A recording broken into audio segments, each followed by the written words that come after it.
So there's a difference between responsibility and accountability. And so accountability is not mandated. That's the other thing. You can't say to people, you've got to be accountable. You've got to be accountable. Well, I can say that to you, but it's not going to work. People have to want to be accountable. When someone wants to be accountable, it's a different relationship. Accountability, Michael and I were talking about this at the break.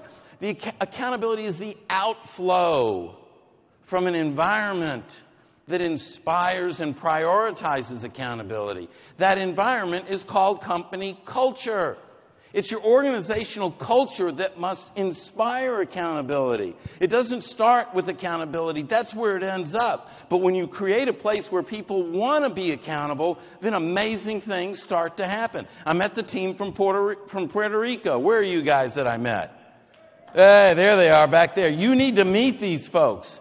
They love what they do. I met a store owner, a store manager, and he's been with you for 2 years. He says, I love it. He says, I'm not just telling you that.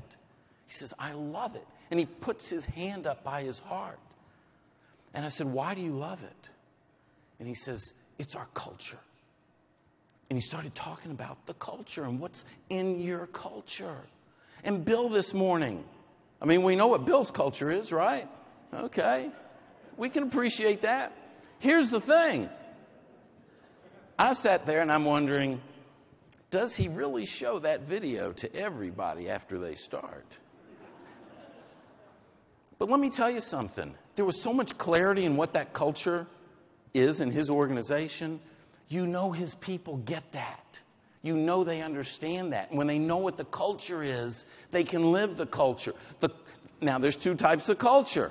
There's culture by design, and there's culture by default. Every organization has a culture. Culture by default means that there's an omission, that something's been left out, that it lacks consistency. There's no consistency either or collectively in how the values are defined.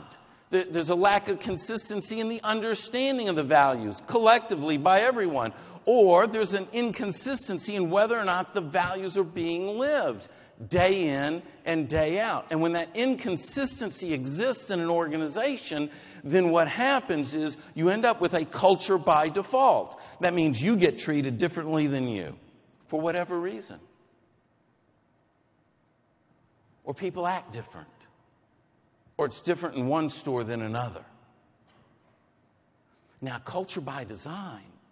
A culture by design is we say this is what we value as an organization.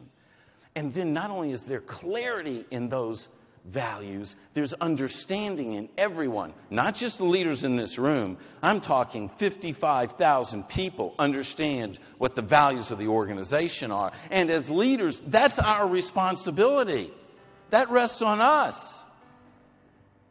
And when everyone knows what those values are and you're making decisions on those values and you're modeling the values and you're teaching them and you're coaching to them, you're hiring from them, and yes, you are firing to them.